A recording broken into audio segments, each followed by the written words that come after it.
Pernahkah kamu melihat tromol yang pecah diperbaiki dengan sepotong baja? Perbaikan yang dilakukan oleh paman berkacamata memang selalu menarik perhatian. Akibat pemukulan yang melenceng oleh mekanik magang, rumah bearing mengalami pecah. Tentu saja, teknik perbaikan kali ini sangat langka, bahkan tidak diajarkan oleh guru STM maupun tukang bubut lainnya, dengan dalih bahwa ilmu itu mahal. Bagi paman berkacamata, berbagi ilmu justru akan membuat kita awet muda. Setelah melihat kondisi patahan dan melakukan pengukuran menggunakan sikmat, paman yang cerdas berencana memperbaikinya dari batang baja. Tentu saja, secara logika, kita akan berpikir itu tidak akan bisa karena perbedaan bahan komponen.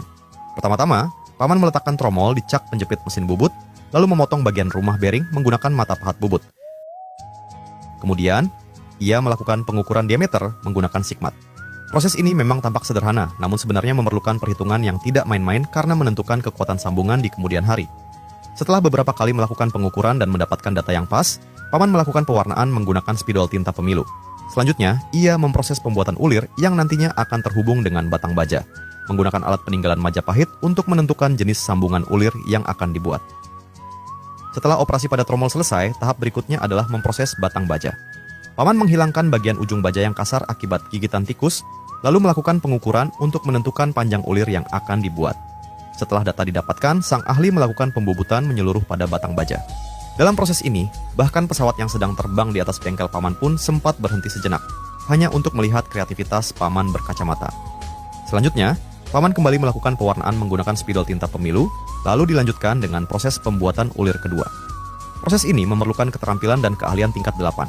Sedikit saja berkedip, pergerakan mata pahat bisa melenceng dan ulir pun tidak akan bisa disambungkan dengan tromol. Karena baja dan tromol memiliki perbedaan sifat bahan, mengelasnya hingga 1 abad pun tidak akan berhasil. Maka, paman yang cerdas menggunakan lem perekat peninggalan Thomas Alva Edison yang bisa digunakan untuk merekatkan aluminium dan besi.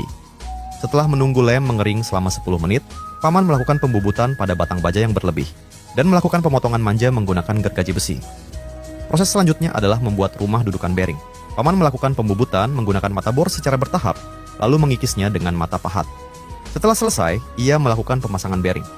Dari pemukulan yang dilakukan paman berkacamata, kita bisa menilai tingkat presisi dan kekuatannya, bahkan lebih kuat dari produk pabrik yang sering mengalami oblak. Setelah melalui proses yang panjang dari paman berkacamata, tromol yang pecah kini telah selesai diperbaiki.